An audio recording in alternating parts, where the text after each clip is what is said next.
tayo. Gusto syempre, sariwang seafood. Pero ang pamilyang ito, ang kanilang trip, yung fresh na fresh talaga. Ang mga lamang dagat kasi, nilalantakan nila straight from the sea. Ito mga maringa.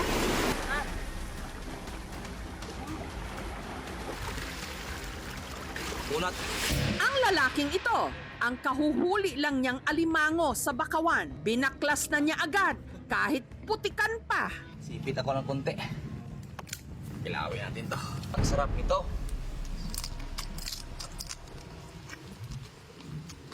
Kahit ang buhay pang pugita, pinapak niya. Kahit kumakapit-kapit pa ang mga galamay nito sa kanyang mukha.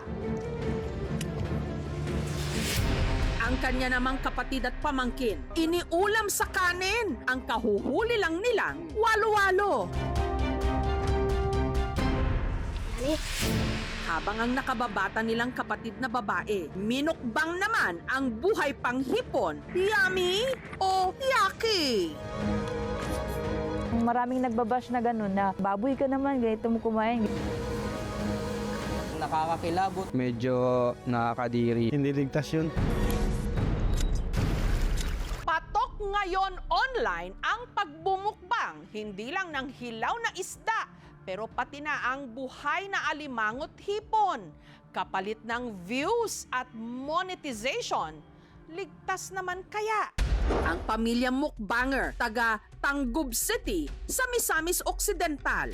Sina Rolito, Randy, Rechi, Romely at Riza na mga mangingisda at fish vendor noon, pero pare-pareho ng content creators ngayon. 5 nagko-content sa aming 7 magkakapatid.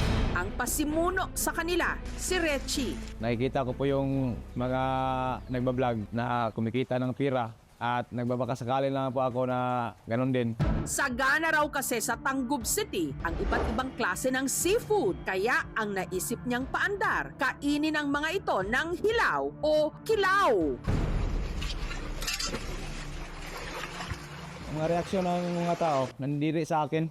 Pero kinagat pa rin ito ng kanyang followers. May nag-request, kaya ko ba daw magkilaw ng mga exotic? Kahit ano sir, basta hindi lang mga kalason. Nariyang nilantakan niya ang bagong ahong pusit kahit napakakunat nito. Dili na lapas. Sumubo ng mga nanlalaban pang pugita. Ang mga napulot niyang sea cucumber, hiniwa at nilantakan agad ni Rechi kahit pa meron pang dugo-dugo. Dahil sa kanyang mga pagmumukbang, nakilala siya bilang si Boy Kilaw. Isang suka. Ang pinaka-viral sa kanyang mga vlog, yung kumain siya ng buhay na alimango. Nag-viral yung video na yan kasi maraming nandidiri kasi kinain ko daw na maraming putik. Kinalaunan, kumita siya sa kanyang vlogs. Unang sahod ko po, 30 mil. Ang kakaibang food trip na ito ni Rechi, hindi raw noon masikmura ng kanyang misis na si Gemma, tindera ng isda. Nagalit ako sa kanya dahil ayaw kong gawin niya yon. Pero nung nagsimula na silang kumita, ang dating tiga-video lang sa kanyang Mr. Aba, napasubo na rin. Ginaya ko rin ang asawa ko. Puro akong kumaanig. Kilawon, mga misis kilaw mga idol. Kani mga idol, kay Martin Gabi ah. Ang iyo mas misis kilaw nga. Kilawon na among kuha ron. Maroon ikuha na ko mga idol. Hindi rin ako nandidiri. Ang kinikita ngayon ng mag-asawa, hindi hamak na mas malaki sa kanilang kita sa pangingisda at pagbebenta ng isda. 15K po kada buwan, estimated na income ko sa aking pagbablog. Yung pinakamataas talaga yung 50K. 200,000 yung pinakamataas kong kita isang buwan. Hindi naman tuloy-tuloy yung sahod kasi may restrict po. Ito yung isa sa mga napundar ko, itong floating kubo. Kapatayo na po kami ng bahay. Nakapundar din po kami ng mga baklad. Yung 3 anak namin, lahat sila na pag-aaral namin, mas magandang mag-vlog kaysa maglako ng isda. Dahil dito, ang mga kapatid ni Rechi nagsipag-vlog na rin. Pagpansat mga idol. Si Rechi at ang kuya niyang si Randy nag-collab pa at lumantak ng mga bagong huling sugpo. Tara bro. Ang minukbang naman ng panganay nilang kapatid na si Rolito ang nahuli nilang walo-walo. Muli ako klaor no karon mga kablag. Walo-walo. Vlog. Matapos sunggaban ni Rolito ang ulo ng ahas, iniabot niya ito sa kanyang anak para ito naman ang kumain. Dami. Amigo na ko, namatay na maron. Ngayon kaon ko sa gulwalo. Makadaot ko no kay og siya istorya dia. Walo ko no ka adlaw, patay ko no sa ka gulwalo. Ako pong gi matikol-matikos malawas, wala po ina ko sa lawas. Sa kinain niyang walo-walo na yon, hindi yun yung walo-walo na may lason. Yung kinain niya is marine file snake, non-venomous po. It can still bite. May inherent danger pa rin yung pag kinain mo yan na hindi niluluto. Meron po siyang parasites. Pwedeng meron siyang bacterial contamination na pag kinain mo raw, syempre may ingest mo yun, toxins. Ang kapatid nilang si Riza, nahirapan namang kainin ang isdang ito. Dinura ko po. Hindi ko na po in-upload kasi hindi ko makakaya yung lasa niya. Pati na ang bayaw nilang si Michael na influence na rin. Na-implosahan ako ng aking mga bayaw dahil sa nakita ko na nagkakapera sila. Ito ay dili kasi sa ibang bansa. Ang kapatid naman nilang babae na si Romilly, pagkabaklas sa shell ng alimango, sinunggaban niya agad ito kahit gumagalaw pa ang mga paa. Pag hinuhuli kasi namin ang alimangot, hindi na siya masyadong malakas kasi parang nanghihina na. Kaya rin daw niyang makaubos ng isang dambuhalang tuna kahit umuulan pa.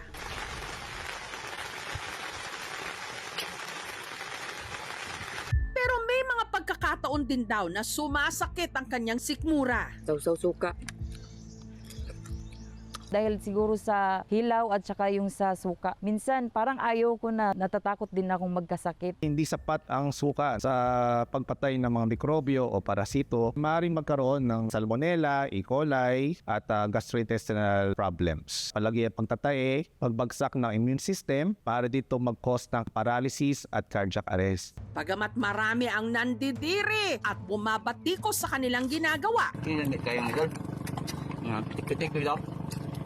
Para sa magkakapatid, malayong malayo raw kasi ang kinikita nila sa pagva-vlog kumpara sa dati nilang trabaho. Gaya na lang ni Romilly na dating cashier. Kadalasan po yung kasahod ko sa Maynila is 20, yung pinakamataas 50K, yung unang-unang sahod ko po talaga nun. Dahil sa kanyang content, si Romilly nakapagpundar na ng bangka, nakabili ng bagong gadgets at second-hand na motor. Dati ilang taon ako sa Maynila, wala naman akong napapala. Bagamat may kinakain naman talagang mga hilaw o yung mga kinilaw, may ibang kinakain ng mag-anak na sadyang napakadelikado. Fresh seafood has to be prepared properly talaga. Sea cucumbers can contain Vibrio cholera. It can contain heavy metal poisoning. Shellfish, crabs, specifically heavy metal poisoning since filter feeders yan. They filter out the water and naiiwan yung heavy metal sa loob. Even some forms of hepatitis. Malaking indication ito kahirapan sa buhay. Dahil sa condition natin ng scars, kung una, paghahanap ng trabaho, pangalawa, yung accessibility nito para sa mga tao. Dumadami ang kanilang viewers, but mas naapektuhan yung health nila. Maging responsible ka sa sarili mo. If gagawa kayo ng mga extreme na content, maglagay kayo kagad ng warning dahil maraming nanonood ng mga bata. Sa palaran po talaga yung pagkain namin. Para lang sa akin, yung makamit ko lang yung mga pangarap ko. Marami sa ating mga kababayan handang lunukin ang lahat. Makatikim lang ng kaunting ginhawa kahit pa napaka-peligroso. Dami. Hidden paradise o natatagong paraiso kung ituring ang Cabang Falls sa Cebu. Pero sa isang iglap lang, ang ganda pala nito, pwedeng maging tuso. Ang mga nagtitrek sa Mount Kangirag sa Cebu City, hindi pinapalampas na magliwaliw sa talong ito. Sino ba raw kasi ang hindi mabibighani sa Dormers of Mokpok Falls? Pero sa false adventure, sa isang iglap lang pala, pwedeng bumuhos ang bangungot. Ayaw! Ayaw! Kaya musukol! Musukol kaya ang tubig. Ang mga turista kasing napadaan sa talon nitong July 12, na-trap. Gunit, Tarong Glenn! Ang rescue makapigil hininga. Sa lakas ng agos ng tubig, di namin kaya, parang anhila kami. Gunit, Tarong Glenn! Mapapatalon ka sa tensyon sa bilis ng mga pangyayari. Hapon nitong July 12, isang babae ang humingi ng saklolo kay Loreto. Sabi niya may kasama ako doon sa falls na trap kasi yon malakas talaga yung ulan na yun. Ang talon na tinutukoy ng babae, itago natin ang sa pangalang Jella, ang Dormers Falls, na ilang metro lang ang layo mula sa tindahan ni Loreto. Nagdala akong lobby doon. Doon inabutan ni Loreto ang kaibigan ni Jella na si Mark, hindi rin ito tunay na pangalan, na naipit sa isang bato sa tapat ng talon. Si Mark hindi makatawid dahil sa lakas ng rumaragasang tubig. Yung lubid, tinali ko naman sa kahoy at hinagis ko sa kanya. Sabi ko, tali ang lubid sa katawan mo at yung backpack mo itapon mo. Pero hindi umano, hindi raw sinunod ni Mark ang bilin ni Loreto. Sa halip, lumusong ito sa tubig, suot-suot ang kanyang backpack. Ang ginawa ko, hinila ko. Pati yung babae, pumila rin. Kaya sa lakas ng alon, hindi ko nakayanan. Kaya nga natangay. Samantala, ang grupo ng mga rescuer na sina Paul at Benji agad nagkasa ng rescue operation. Dali kami pumunta doon. Dala namin yung mga pang-rescue ropes namin, yung mga safety na panggamit namin. Usog kaya ang tubig. Yaan tao, nakahigot anang pisi nga blue. Dili na mabunot. Noong mga sandaling yon, si Mark 5 minuto nang hindi umaahon sa rumaragasang tubig.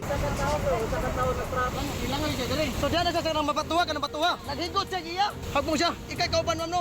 Pila mo kabuk. Ang grupo ni na Paul sinubukang hilahin ang lubid. 5 kami humila. Sa lakas ng agos ng tubig, di namin kaya para mahila din kami ba? Ayaw! Ayaw! Kaya musukol! At nung kumalma raw kahit papaano ang agos, dito na sila dumiskarte. Trinayan namin bumaba. Paul! Ayaw kumpiyansa! Glenn! Aray dire Glenn! Glenn! Kamot mo Glenn! Gunit, Tarong Glenn! Glenn, ihigot na si mga hawak, Glenn! Pagkatapos ang halos 30 minuto na pakikipagbuno sa rumaragasang tubig, May nakita kami na parang laban ng bag, yung mga polvo, na yung mga plastic na lumitaw. Glenn, ihigot na si mga hawak, Glenn! Sabi ko sa kanila, parang tao na to ah. Doon na may lumitaw, nakita namin siya, yung katawan niya. Malikura! Patay! Nahugot! Sus! Wala na ang mga pantalon. Yung dala niyang strap sa bag, nakatali sa kanyang kamay, eh, hindi siya nakalangoy ba? So nagigot ni siya sa iyang hawak niya na lambot siya yung kamot. Ang bag, naanod yung bag. Tinanong ko yung babae. Sabi niya, yung palakas pa yung buhos ng tubig, nakatalon siya sa safe na lugar. Nung sa lalaki na patalon na siya, biglang lumakas. Tapos di na niya makita yung safe na area na tatalonan sana ba? dito na rin sila nadatna ng grupo ni Ray at ng BFP. Pumunta ako kasi nga may dalawang na-trap daw. Pero sa kasagsagan ng pagbubuhat nila sa mga labi ni Mark, si Ray may natanggap na tawag mula sa kasamahan niyang sina Nomel, Joke Ray at Roy. Sir, asan ka? Sabi ko, andito ako, asan ba kayo? Sabi siya, andito kami sa harap ng falls. Siya, andito yung dalawa na na-trap. Ko, andito ako sa may bangkay. Siya, hindi namin alam yan. Kasi ang report nga nung command center namin sa 911 na dalawa na-trap lang, walang bangkay. At nakapon mo na-trap niya? Nagkalituhan ang magkabilang linya. Sina Nomel kasi sa maling waterfalls o talon pala napunta. Sa halip na magtungo sa Dormers Falls, naligaw sila sa Kabang o Budlaan Falls. Buong pag-aakala ni Nomel, tama ang pinuntahan nila. Sa talon kasi, meron din silang naabutang dalawa pang na-trap.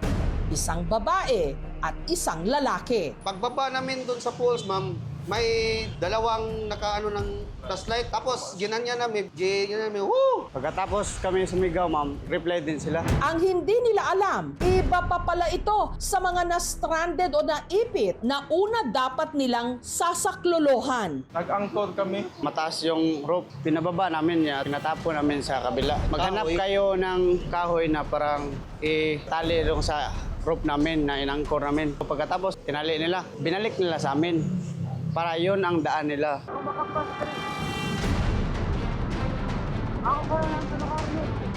Unang sumakay yung babae. Siya naghihila doon. Tapos naghihila din kami. Ano?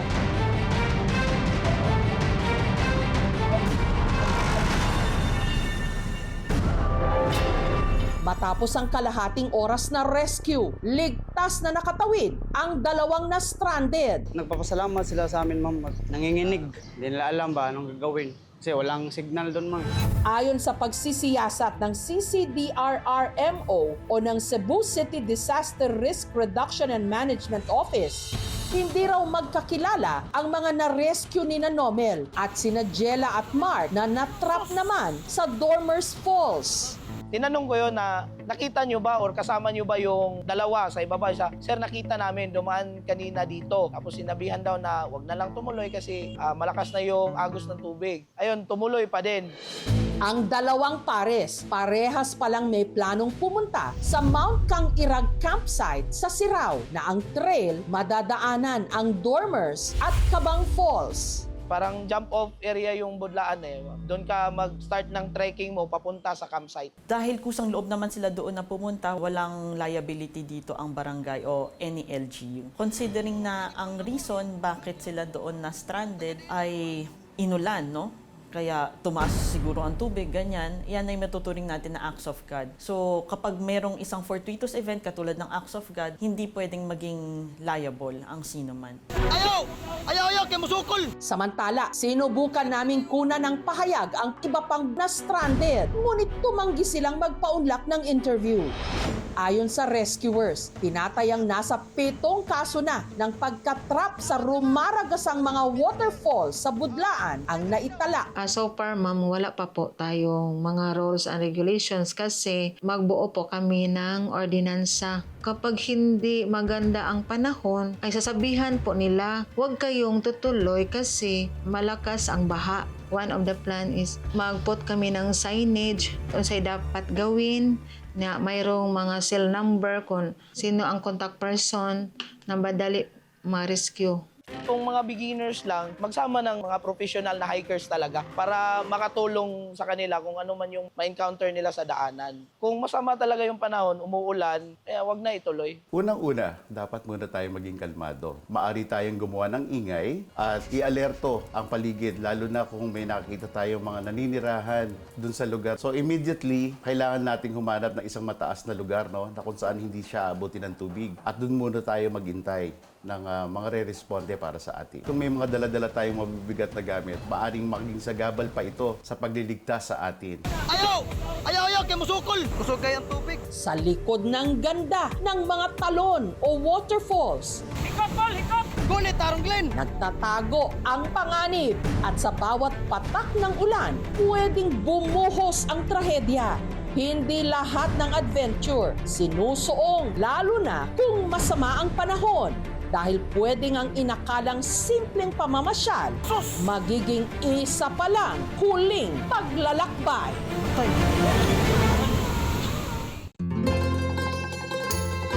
Kanin is life.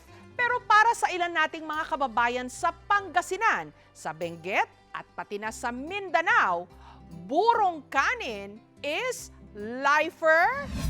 Sa palengking ito sa Dagupan, Pangasinan, may binurong kanin na dekada-dekada nang sinasadya ng mga namamalengke.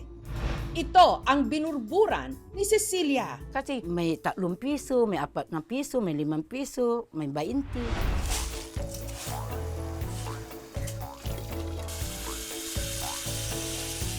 Limang beses, hanggang ito, hanggang malinaw yung tubig.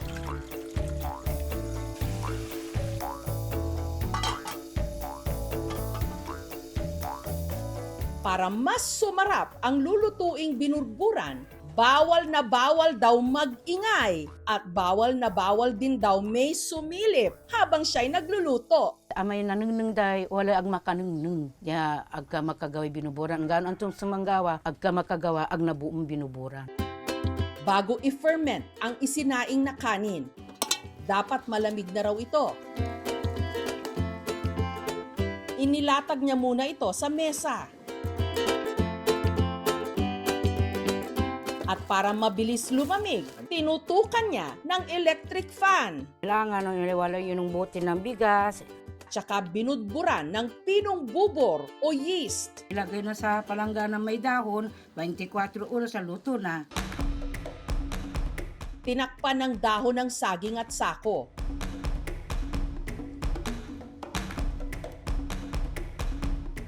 At inimbak sa bahagi ng kanilang bahay na hindi naaarawan.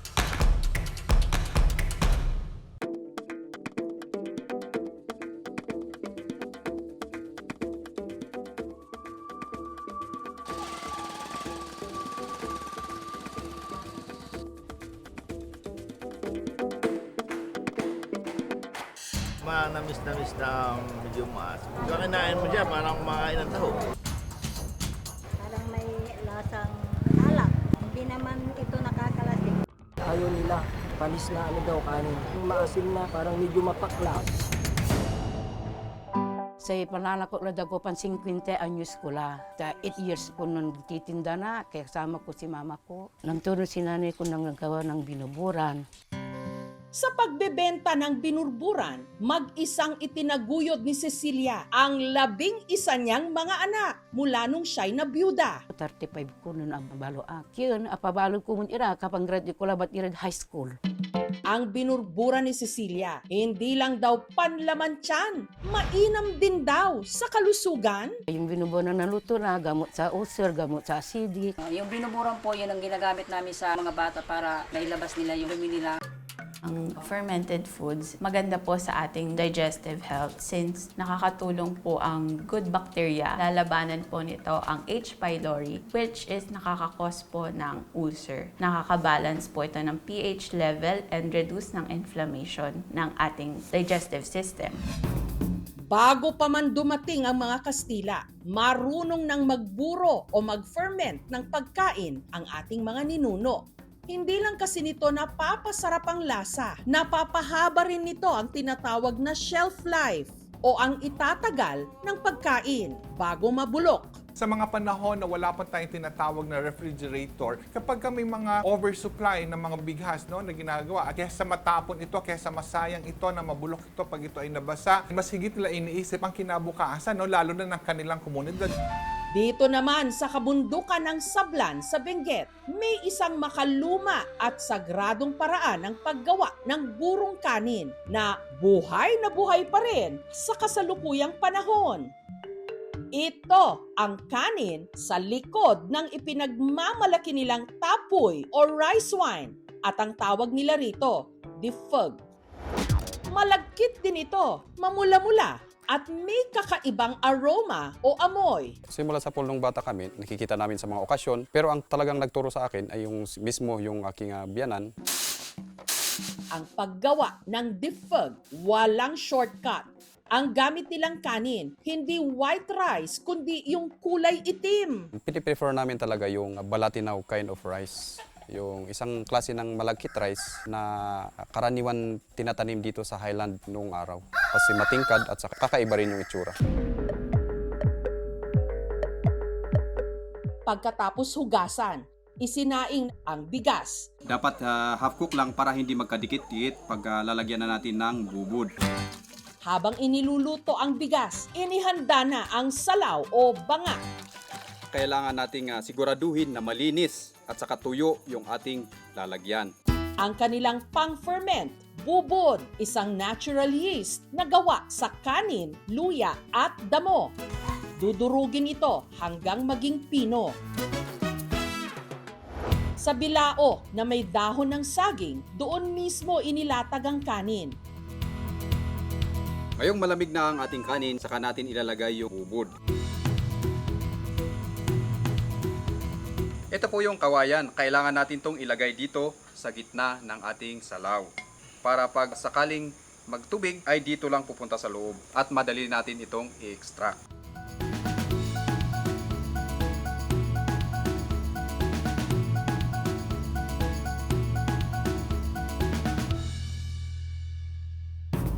Kung ang ibang binurong kanin, isang araw lang ang paghahanda, ang defog inaabot ng 1 buwan. Ang defog hindi nawawala sa hapag ng mga tiga-sablan, lalo na tuwing meron silang gagawing ritual katulad ng kiwa. Yun po yung pang-cleansing sa mga nag-attend ng burial. Pero hindi ito kinakain ng solo. Inihahalo nila ito sa iba nilang luto gaya ng pinikpikan para mas masarap daw. Parang mayroon siyang bitsin kahit wala. Wow, na-miss. Kailangan nating i-continue yan. Yun yung identity namin dito sa Cordillera.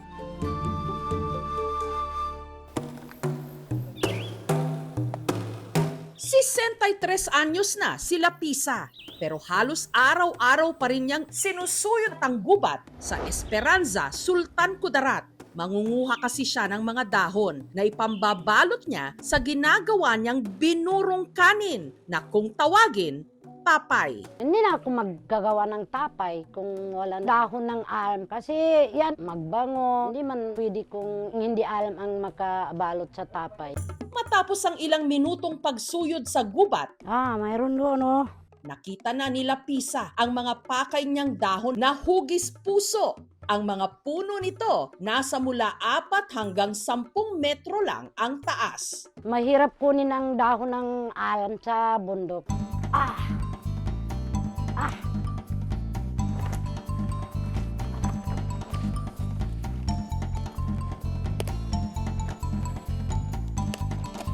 Pag nanguha ako ng dahon ng alam, dapat ganito kalaki, dapat hugis puso.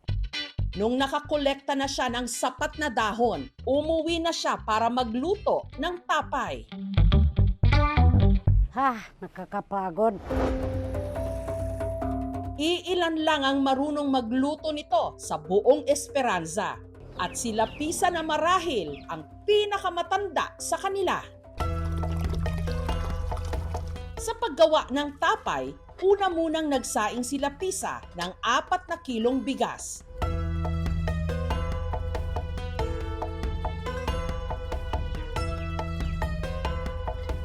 Nung naluto na ang kanin, hinayaan niya muna itong lumamig.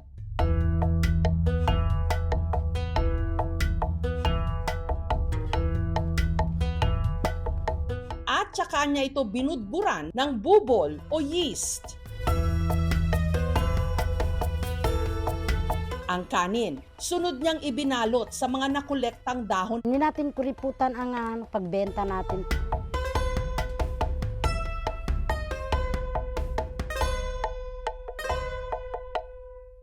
Ang mga gawa niyang tapay, isinuksok niya sa isang lalagyan. Tinakpan ulit ng dahon. Yan ang paraan na madali siyang mag-init. Yan. Tapos na. At inimbak sa isang malamig na sulok ng kanyang tahanan.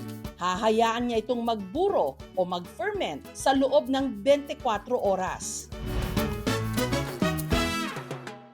Dati, tuwing Eid el-Fitr o huling araw ng Ramadan lang daw natitikman ang tapay nila Pisa. Yan ang pinakain sa mga tao pagkatapos magsimba. Simbolo ito ng kultura namin, mga Moro. Ay, mga suke, bili na kayo ng tapay.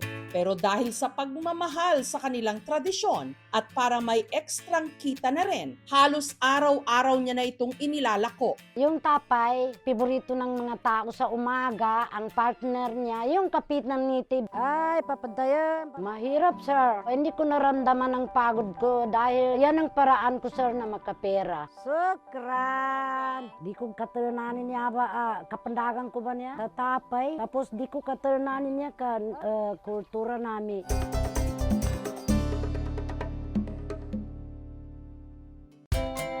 Para sa ating mga Pinoy, kanin is life. Pero may ilan tayong mga kababayan na hindi kontento sa kanin lang.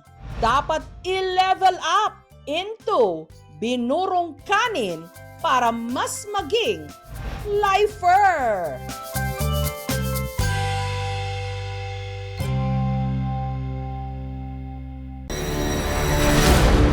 Ilan sa mga butong nakuha mula sa Taal Lake, kumpirmadong sa tao. Kabilang na ang sa balakang na mag-match kaya sa DNA test sa isa sa mga kaanak ng Lost Sabongeros?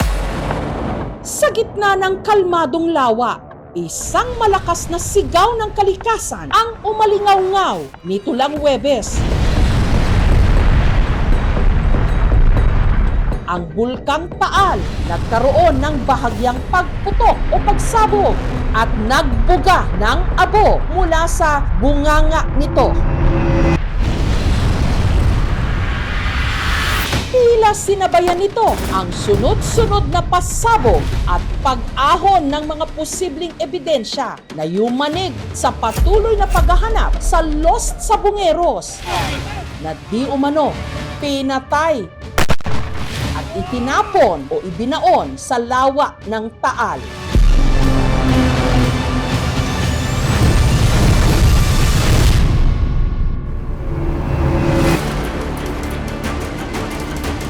Sa pagtatapos ng pagsisid ng Philippine Coast Guard o ng PCG sa unang kwadrant o bahagi ng lawa, kung saan di umano inilubog ang nawawalang mga sabungero, 4 na sako ang naiahon. 2 sakong buhangin, pampabigat, tsaka 2 sako na containing the remains. 91 ang total na submitted po since last week. Ang discernible talaga na obviously human is nasa 6 to 8 number of bones. Yung nahanap today sa quadrant na yon sa Taal Lake is a positive indication that he knew what he was talking about. Batay sa ginawang pagsusuri ng PNP Forensic Group, ang isa sa mga buto na kanilang na-recover sa lawa, bahagi ng buto sa balakang ng tao. Kasi andun yung mga structures na qualify na hip bone. Ang sinapit ng mga na-recover na buto, tila tugma sa mga isiniwalat ni alias Lando na una na naming itinampok dito sa KMJS taong 2022, taon kung kailan unang pumutok ang issue tungkol sa Lost Sabongeros.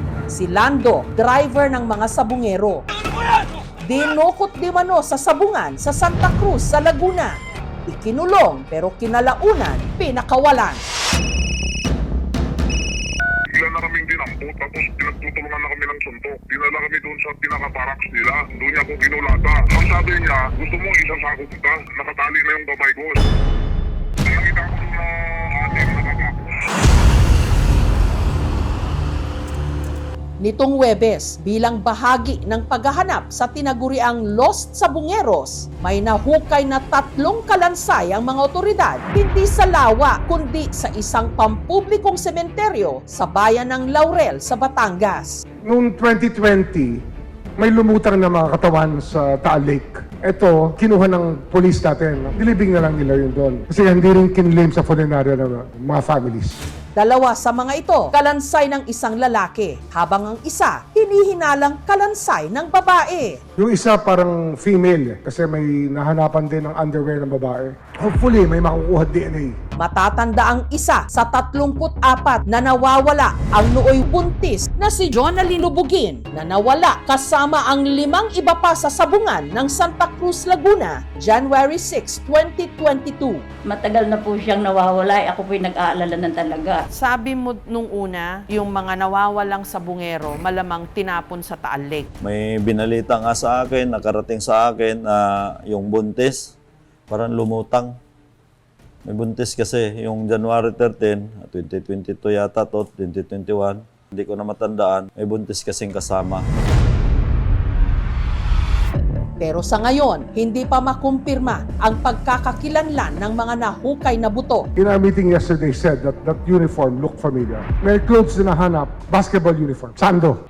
Ayon sa manager ng punerarya na tumanggap sa mga labi nung ito'y natagpuan at inilibing, nakagapos daw ang mga biktima at may tama ng bala sa ulo. Mga tapon lang po, may mga tama ng baril, laging ulo.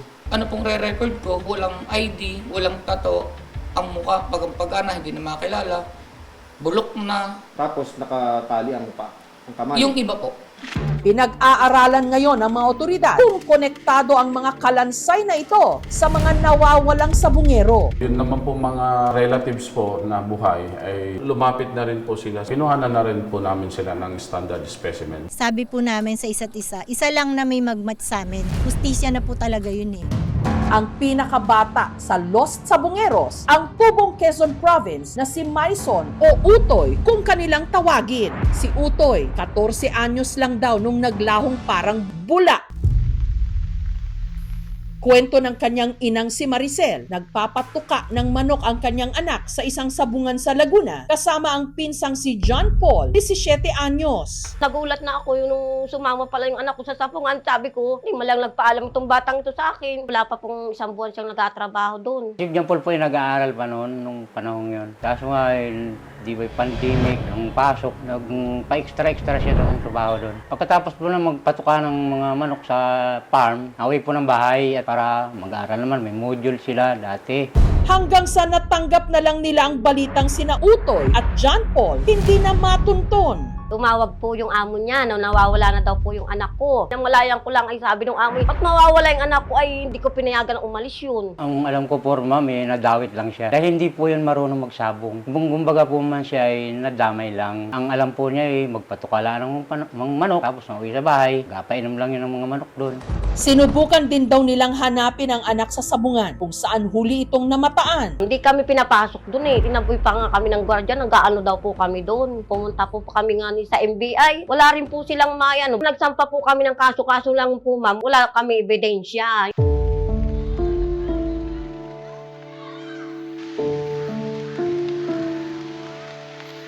Ito po ang paborito niyang suotin pag po siya naglalaro. At ito po ang katuwang niya, sandong yan. Nakikita ko po yung gamit niya, inatiklop ko po yung mga damit niya, tapos yung inayapos ko yung mga gamit niya. Sabi ko, anak, nasan ka na? Di ka na nakabalik. Sabi ko sa mga kapatid niya, huwag niyo apakalma ng gamit ni Utoy dahil baka isang araw bumalik yung anak ko. Ito po yung mga t-shirt at saka jacket ng anak ko na paborito niya. Lagi niya itong sinusuot. Kahit siya na magpunta. Tapos yung sando na ginugupit-gupit, lagi pang tinitingnan. Naalala ko po ang anak ko, pumapatak na lang ang luha ko. Sobrang mahal po. Dahil nag-iisa po siyang lalaki na anak namin. Pag pumupunta kami ng dagat, magkasama kami.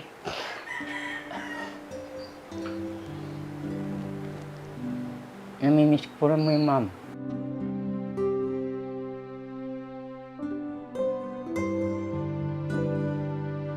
Namimiss ko na po siya talaga, ma'am. Pag po nakakakita ko na sila, kiniuti talaga po ako na parang inadurog ang puso ko talaga, ma'am. Minsan po, napapanag-inipan ko yun si Maison. Sabi po niya sa akin, mama, tulungan mo naman ako. Hirap na ako, mama.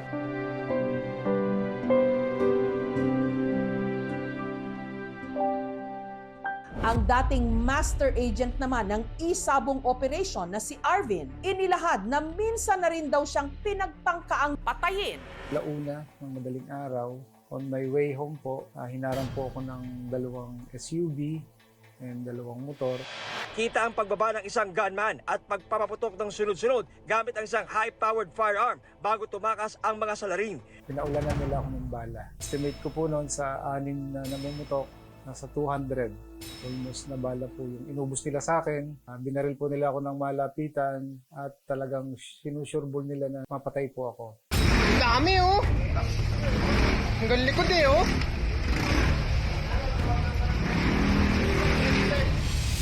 Pero si Arvin, maswerte raw na nakaligtas. Awa naman po ng Panginoon. Hindi naman po tayo tinamaan ng bala. Nagkaroon lang po tayo ng mga gas-gas. Gawa po ng mga talsik po ng bubog po ng salamin. Siguro akala nila patay na ako. Nag-aalisan na sila. Ayon kay Julie Dondon Patidongan na unang nakilala sa alias na Totoy ang nasa likod di umano ng tangkang pagpatay kay Arvin, ang dati nitong amo na si Charlie Atong Ang na boss din noon ni Arvin sa isabong. Ito lang nakaraang linggo, nakareceive ako ng tawag from Mr. Dondon Patidongan. And nung magkita kami, sabi niya sa akin, kung may suspect na raw ako sa mga umambush sa akin noong 2021. Sabi ko sa kanya, ang alam ko mga pulis. Then tinanong niya po ako kung may alam na ba ako kung sino yung mastermind. Alam mo ba na si Mr. Atong Ang na nagpa-ambush sa'yo? Ang unang reaksyon ko, totoo ba? Sabi ko ganyan sa kanya. Anong kasalanan ko kay Boss Atong? Minahuli daw na mga magtsutsupe, na mananabong at nabanggit daw yung pangalan ko na ako daw yung nagpi-finance sa kanila. Hindi naman po totoo. Tigilan nyo na yung kalokohan nyo. Tandaan nyo to. Pag hindi kayo tumigil, ako nakatingin ako sa inyo yan. Tingnan nyo maigi kung ano mangyayari sa inyo. Si Arvin, itinuturing na rin ngayong potential witness o saksi sa kaso. Sinubukan naming kunan ng pahayag ang kampo ni Atong Ang tungkol sa paratang na ito ni Dondon. Tumanggi silang magpaunlak ng panayam. Samantala, sa isang press con nitong Lunes sa NAPOLCOM o National Police Commission, idinawit ni Dondon ang pangalan ng 18 mga pulis na di umano sangkot sa pagkawala ng mga sabungero. Napasagot na po natin doon sa complaint ni Patidongan, yung pong 12 pulis na napangalanan doon po sa complaint affidavit. Matatandaan po natin, 18 actually nasa complaint, pero 12 lang po doon ang nasa active service. 6 po doon tanggal na po sa serbisyo sa marami pong kadahilanan. From there, binigyan po sila ng 5 araw po mula po sa pagkakatanggap nila ng summons. Yung pong pang 5 araw na yon, pumapatak po ngayong araw na to o Sabado. As of this moment, Saturday morning, wala pa silang isinasubmit dahil po Sabado po yung bagsak nung pang 5 araw, pero po sila hanggang Lunes para sumagot. Kung hindi sila sumagot sa Lunes, magkakaroon po ng waiver of their rights to answer. I-assess na lang po yung complaint po ni Patidongan kung ito po ay dapat na sumampa pa ng formal charge sa mismong National Police Commission. Sinubukan naming kunan ng pahayag ang iba pang mga akusado na tinutukoy ni Dondon, ngunit hindi sila tumugon sa aming mga mensahe. Kabilang sa mga sinampahan niya ng kaso, ang dating hepe ng NCRPO, Police Major General Jonel Estomo. Si General Estomo, siya ay membro ng ALPA. Pag sinabing ALPA, kasama siya sa hatian na pag 70 milyon. Isa yan na nag-udyo kay Mr. Atong Ang, na boss, patayin mo na si Dondon Patidongan. Agad naman itong pinabulaanan ni General Estomo. I categorically deny my involvement in any manner and I will present evidence to clear my name. I am ready to answer any allegations at the proper forum. At para kay Ginoong Patidongan, inihahanda na ng aking mga abogado ang kaukalang kaso sa malisyoso at walang batayang akusasyon sa akin. Samantala, isa pa sa pinangalanan ni Dondon, si Police Master Sergeant Joey Encarnacion na di umano merong palaisdaan sa Taal Lake kung saan din pinaniniwalaang itinapon noon ang mga di umano'y dinukot at pinatay na mga sabungero. Yung lugar na yan, sasama ka dyan para tumibo yung kaso. Ano balak mo dyan?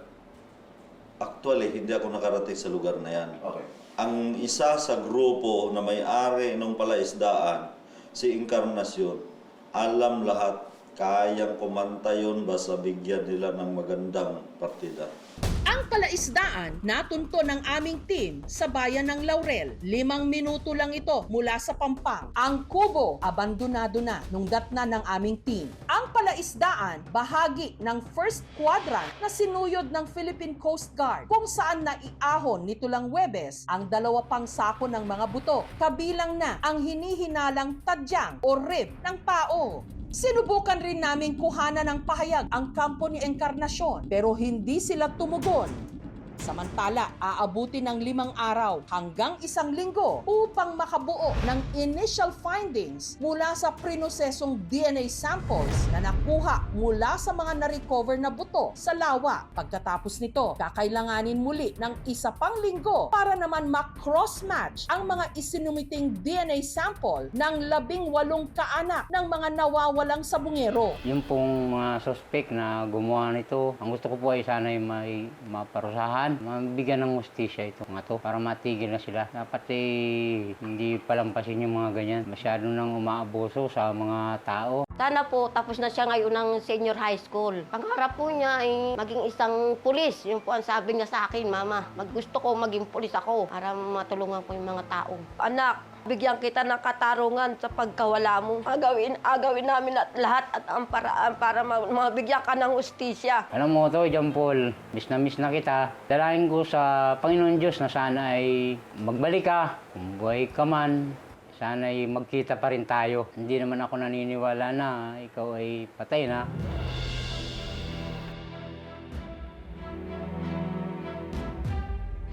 Hindi ko kagaw-gawan ito.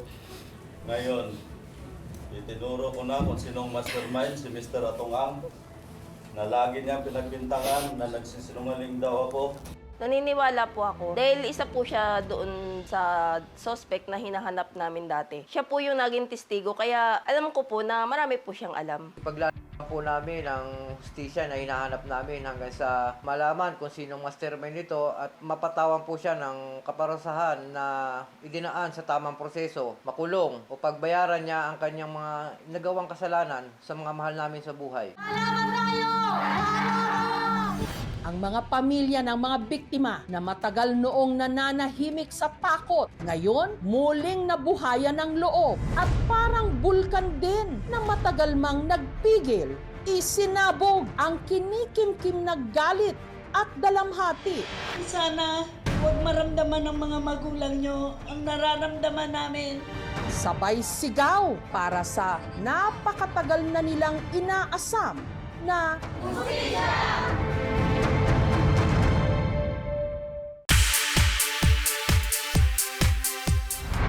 kung gusto mo raw mahanap ang the next superstars, dayo na rito sa Lapu-Lapu City sa Cebu.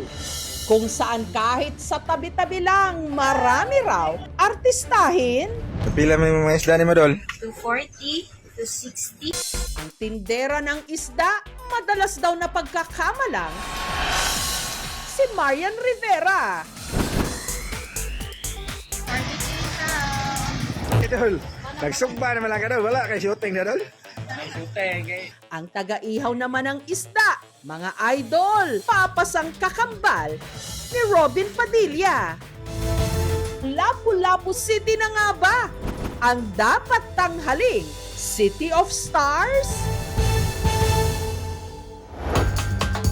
Mga kapuso, meet ang alindog na Marimar, si Mary Beth. Ow! Ang Marian Rivera ng Barangay Pusok. May resemblance lang po sa hugis ng mukha. Yung face, yung skin, kasi maputi din po si Marian. Pero ang buhay ni Maribeth, malayo sa kinang ng showbiz. Story of my life. Searching for the right. But it keeps avoiding me. Ang story of her life kasi ang magbenta ng isda. Pasensya na kayo mga kaibigan isda kasi kailangan ko kayong ibenta. Kasi... Hoy! Sino ba kinakausap mo? Start po kami ng displays 6 a.m. until 9 a.m. Balik din kami ng displays 4 p.m. until 7 p.m. po.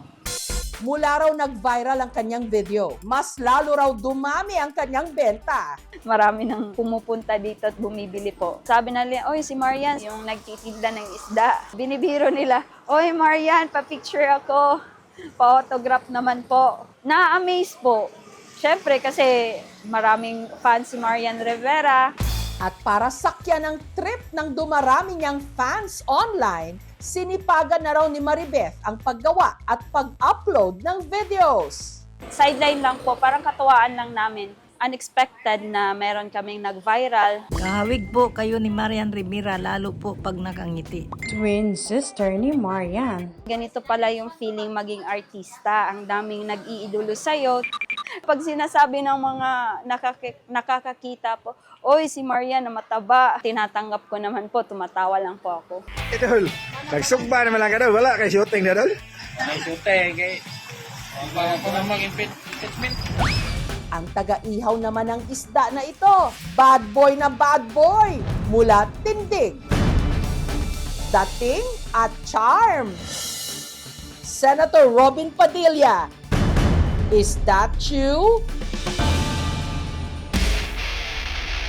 Mali! Siya pala ang 26 anyos na si Tiban. Idol! Never, never, boy.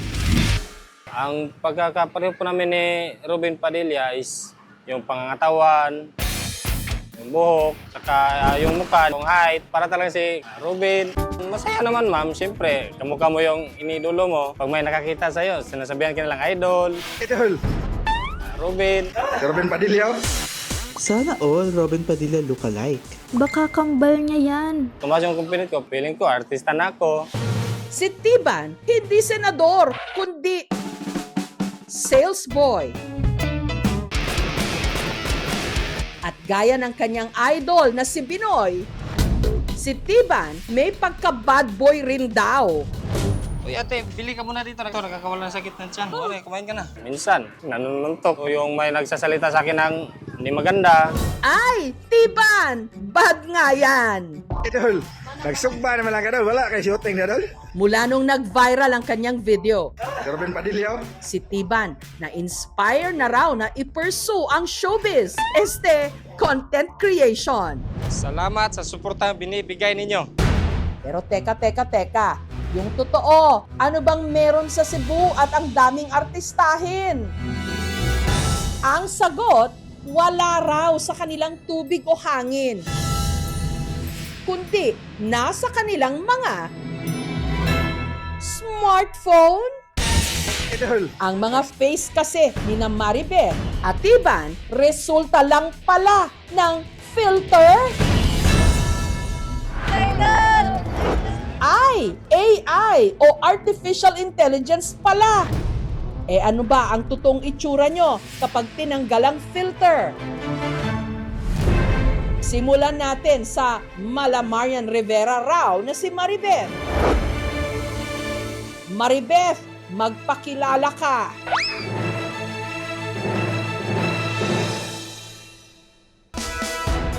Bad boy Tiban, ano ba talaga ang iyong totoong itsura?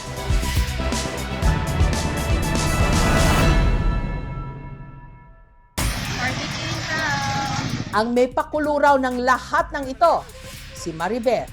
Napagdiskitahan niya kasi ang nauuso ngayong filter online kung saan pwede mong isalpak ang facial features ng isang celebrity sa iyong mukha. Nakikitrending lang po. Nag-search lang po sa YouTube kung paano gawin. Tapos, tinanay namin. So, ito yung video sample. Punta tayo dito sa drop.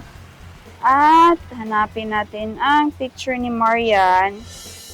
Ayun. Tapos, adjust lang natin dito. Tapos, render. And then, intanin lang nating mag-upload. Open the file. At eto na po. Pasensya na kayo mga kaibigang isda kasi kailangan ko kayong ibenta. Yung mga ordinaryong tao po is pwede na ding maging artista. Kumbaga mas malakas yung loob at naging confident enough po kasi nga po yung face. Sa kanilang mga napaniwala, katuwaan lang daw po ang lahat ng ito. Hinahayaan ko naman po sila na i-bash ako kasi nga po alam ko din naman sa sarili ko na ginagaya ko lang si Marian at kumbaga AI lang yung ginagamit ko. At dahil daw umepek ito kay Maribeth, kinumbinsi na rin daw niya ang kapitbahay niyang si Tiban na makiuso. Never, never, boy. Kapitbahay lang po namin, nagtatrabaho po siya sa isang store kung saan doon nag-take kami ng videos para doon sa content namin na Ruben Padilla. Ruben Padilla. Marami man ang naaliw at namangha, may ilan namang nabahala. Sa sobrang realistic o makatotohanan kasi ng pagkakagawa ngayon ng AI sa mga video, marami ang madaling mapaniwala na authentic o totoo ang mga ito. Nakakatakot tuloy na baka magamit sa kasamaan, sa panloloko o sa fake news. Biglang nag-endorse na lang sila ng mga produkto, ilalagay na lang yung mukha nila. Siyempre, pwedeng malin lang yung tao. Marami tayong mga nakikita na nagkakaroon ng sextortion, investment scam, na akala mo yung kausap mo, totoo, yung pala, hindi pala. Kailangan lang talaga mas lumaganap pa yung kaalaman doon para hindi basta-basta naniniwala yung tao. At kung yung mga nagmi-misuse, kailangan i-hold sila accountable. Kaya ang tanong, paano ba makakaiwas ng panloloko o pang-i-scam? Tingnan talaga natin yung original profile nila. Paano ba siya nagsasalita? Bantayan mo yung bibig. Pero meron na rin kasi mga mas sophisticated na mga models ngayon na talagang swak na swak siya. Kaya doon mo babantayan yung boses. Iwasan natin na gagawa tayo ng content na makaka-violate ng copyright ng iba. Hindi porket mga public personality sila, pwede nating abusuhin, no, yung kanilang pagkatao at gamitin sa ibang bagay. Kay Miss Marian, pasensya kasi bilang tagapagsubaybay mo, ikaw yung napili kong maging kamukha ko. Kahit may resemblance lang po. Wala po kaming masamang intention sa paggamit po ng AI. Yung sa amin lang po is katuwaan lang. Magpasalamat na ako kay Ruben Padilla na ginagaya ko siya. Sundog-sundog na ko yung dilimit ni sa ingon nga mga nagbinuhat mo yung mga binuang. Kailangan talaga i-verify natin at wag tayo basta-basta on face value paniniwalaan natin. Nagsugba naman lang ka daw, wala kay shooting na daw. Nakakatawa at nakakamangha naman talaga kung paanong sa ilang click lang, kayang-kaya ng makakopya ng mukha kahit sino. Pero sa isang banda, nakababahala ito, lalo na kung ang teknolohiyang ito gagamitin ng iba para makapanloko. Kaya, huwag lang hangaring maging kamukha ng inyong mga idolo. Maging mapanuri rin at matalino.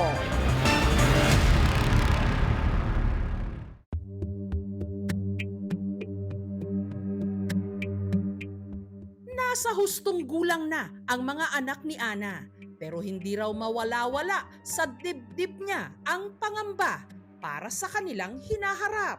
Lalong-lalo na sa panganay niyang si Maya. Hindi nito tunay na pangalan. Maliban kasi sa tila wala raw ito sa tamang katinuan. 3 years old siya, hindi siya marunong magsalita, hindi pa siya makalakad. Meron pa itong mas mabigat na dinadala. Si Maya, napakaliit ng mga kamay at paa. Napakaiksi ng mga braso't binti, pero sobrang laki ng kanyang dibdib.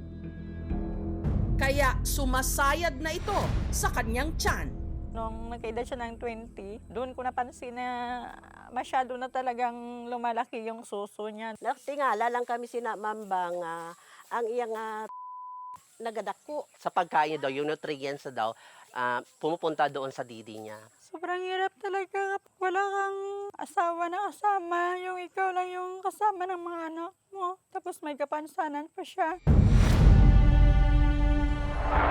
Paano dadalhin ng mag-ina ang napakabigat nilang dinadala? Ang mag-ina nakatira sa liblib na purok sa Norala, South Cotabato. Busog ka? Gutom. Dito mag-isang itinataguyod ni Ana si Maya at ang nakababata nitong kapatid na si Thea. Ang mister kasi ni Ana may iba ng pamilya. Kung minsan, tutulong sa mga kung sino yung magpagawa, magpalinis sa kanilang bahay para gustusan ko yung makain namin dito.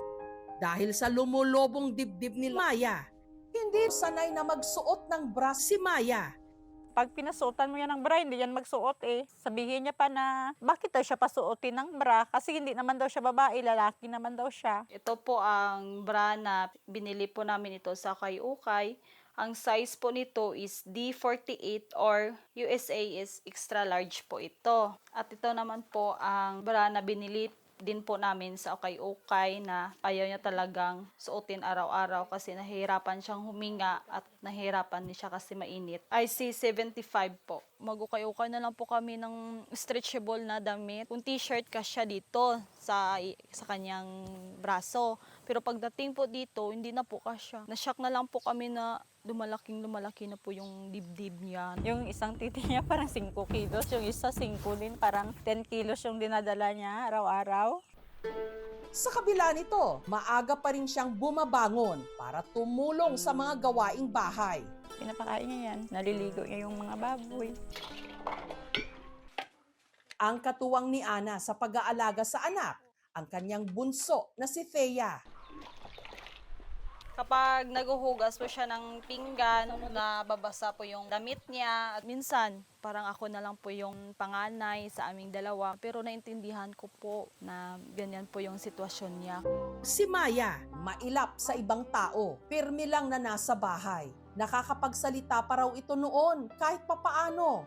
Pero mula raw nung nagbakasyon ito sa kanyang ama sa Zamboanga, ang boses ng dalagita, bihira na raw nilang naririnig. Hiniram yan sa akin ni papa niya. Nung nag-uwi siya dito sa amin, parang hindi na normal yung pagsasalita niya. Kapag nag-usap kami, tumatawa siya. Palagi na siyang wala sa sarili niya. Feel niya, may kinakausap siya eh. Tapos wala namang tao. Hindi daw siya pinapakain doon ng madrasta niya. Kaya siguro napiktuhan yung pag-iisip niya. Hindi totoong hindi siya pinapakain dito. O, wala pa pagalitan ko siya kasi sa mga hindi niya tamang mga ginagawa dito. Pero hindi ibig sabihin na pinapabayaan namin siya, hindi namin siya pinapakain. Inaalagaan namin siya dito. Hindi totoo yung sinabi sa asawa ko dati, hindi totoo yun. Mahal kong anak ko. Pero bakit nga ba lumaki ng ganito ang dibdib ni Maya? Pag dumating yung rigda niya, parang 3 weeks yan magtigil. Nung nagbi-bleeding siya, hindi ko pa napansin na lumalaki yung dibdib niya. Wala naman pong mga signs na nakikita namin sa kapatid ko na buntis siya.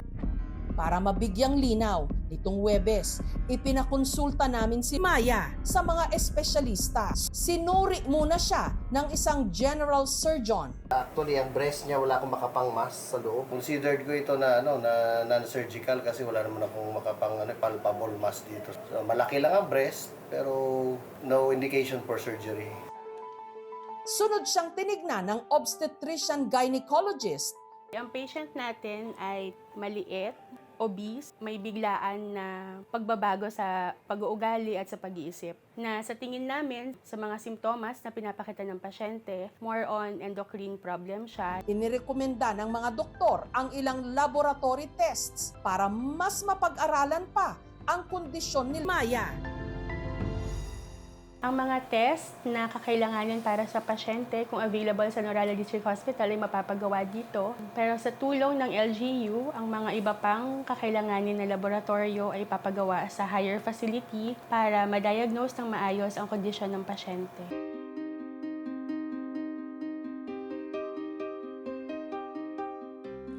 Inilapit na rin namin siya sa isang psychiatrist. The patient is suffering from intellectual disability.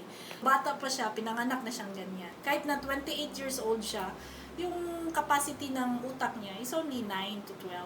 Pero what we're doing right now is to prevent the complications. I'm going to give the medicine para doon sa behavioral problems niya. She might have an endocrine problem kasi because of the other symptoms. So, pwede ng mga pituitary problems. Yung laboratory test talaga ang importante so that we can go to the final diagnosis what is really happening.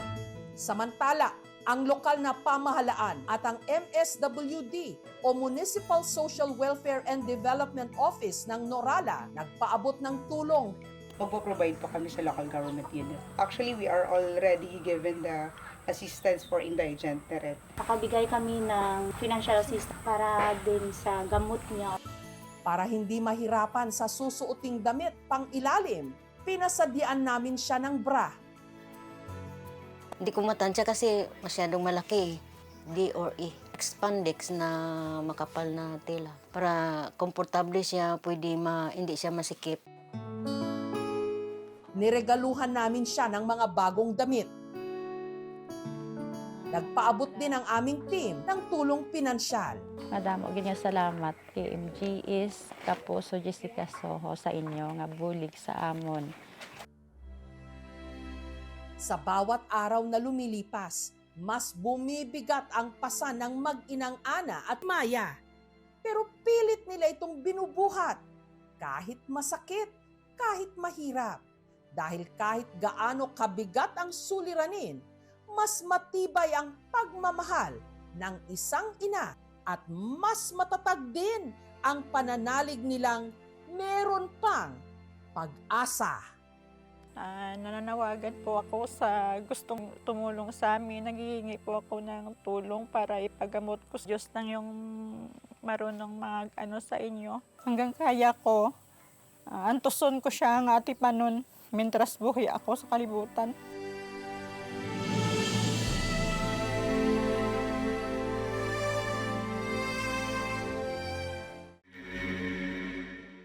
Caught on camera sa bahay sa Bikutan sa Taguig, ang pinaghihinalaang di umano dila ng tiktik.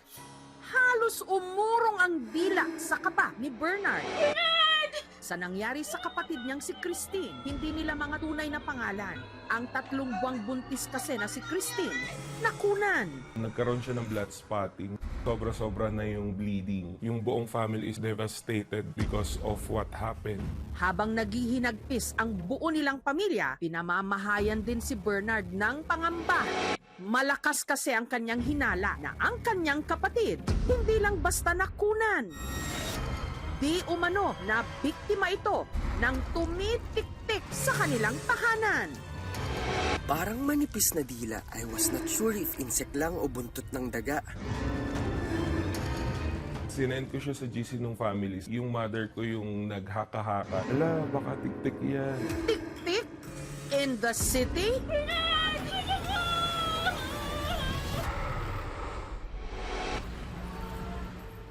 Mahigit 3 dekada nang nakatira sa isang barangay sa Taguig ang pamilya ni Bernard at matagal na raw na may kwento-kwento sa kanilang lugar na may gumagala di umano ritong tik-tik.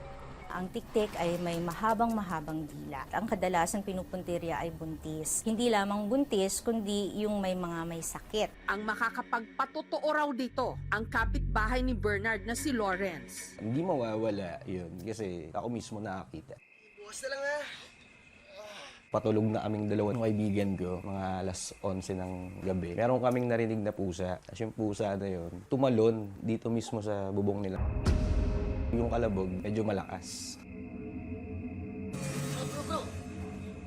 Sina Lawrence, sinilip ang pinanggalingan ng kalabog. Ito raw ang nagpatayo ng kanilang balahibo. Meron na kaming naaninag dito sa bubong nila. Hindi siya gumagalaw.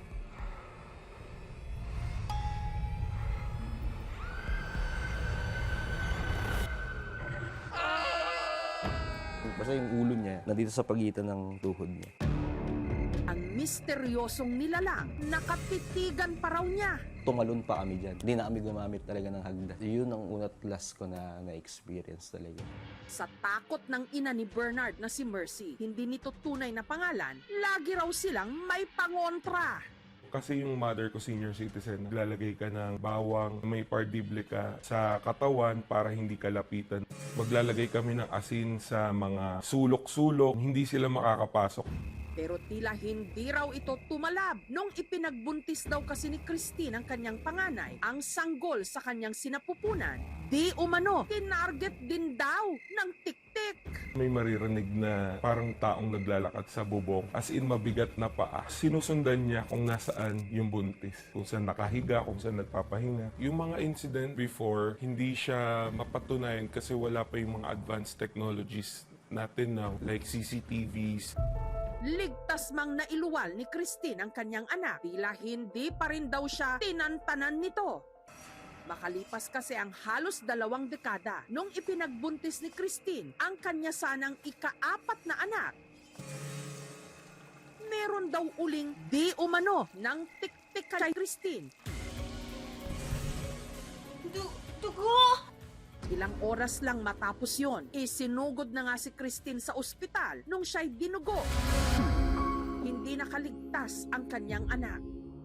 At dito na naalala ni Bernard na isang gabi bago dinugo at isinugod sa ospital si Christine, nabulabog ang kanyang tulog nung bigla raw pumalulong ang kanilang mga aso.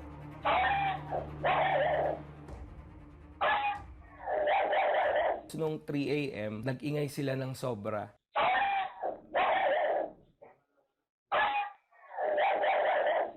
Sa pag-aakalang may umaaligid na magnanakaw, agad niyang ni-review ang kuha ng kanilang CCTV.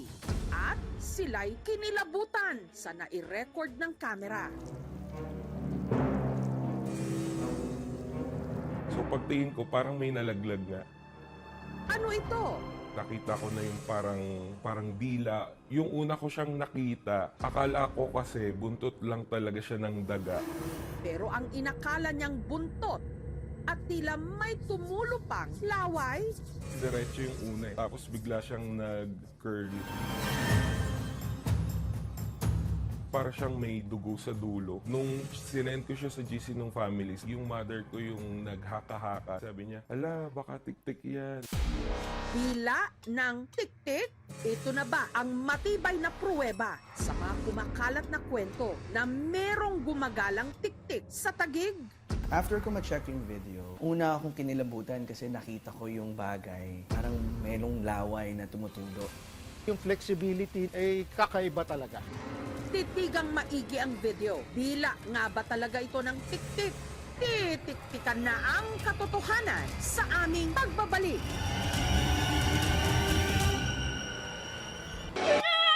Tatlong buwan nang buntis si Christine nung siya'y nakunan. Nagkaroon siya ng blood spotting. Sobra-sobra na yung bleeding. Yung buong family is devastated because of what happened. Ang hinala ng kanilang pamilya, ang salarin, isang nilalang na minsan na raw tumarget sa ipinagbubuntis noon ni Christine. Mahigit 3 dekada na ang nakararaan. Yung mga incident before, hindi siya mapatunayan kasi wala pa yung mga advanced technologies natin now, like CCTVs. Hanggang sa ika-4 na pagdadalang tao ni Christine, siya'y nakunan. At gabi, bago nawala ang sanggol sa kanyang sinapupunan, meron di umanong kakatuwang pangyayari na nahuli cam ang kanilang CCTV.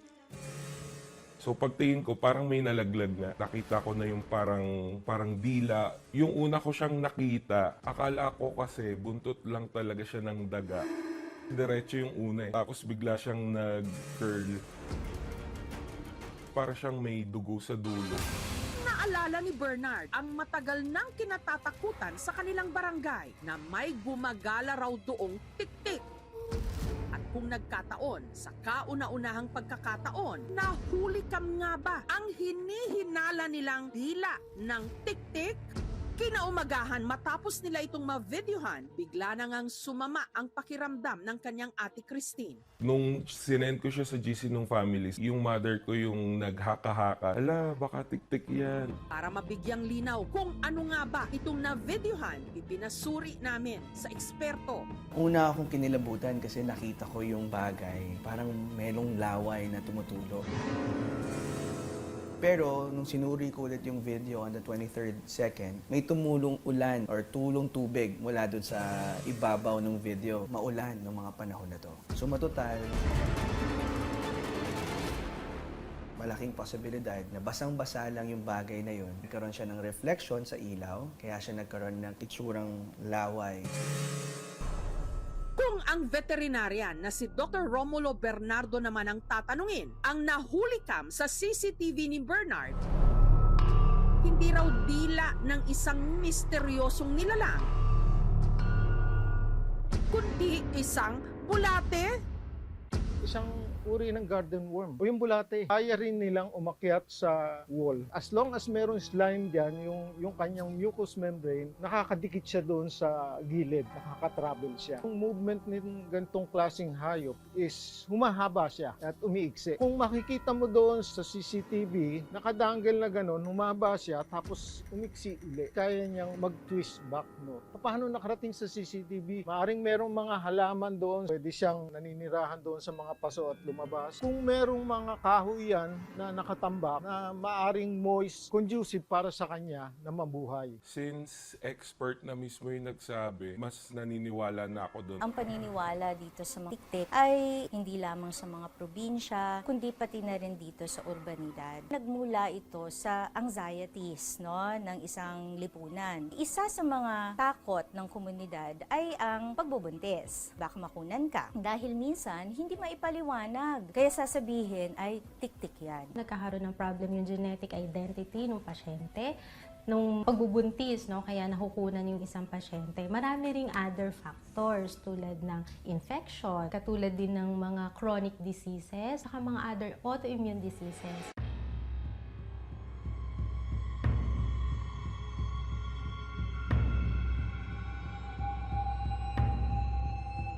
Hindi ko naman intention na mag-inspire ng fear. Ang intention ko lang is talagang magkaroon ng discussion, lalo na sa tradisyon.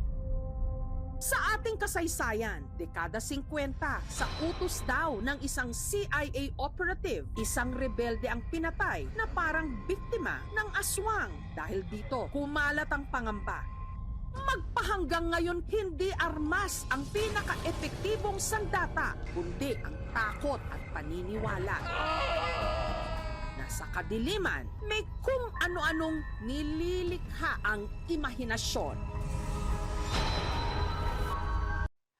Thank you for watching, mga kapuso. Kung nagustuhan niyo po ang videong ito, subscribe na sa GMA Public Affairs YouTube channel. And don't forget to hit the bell button for our latest updates.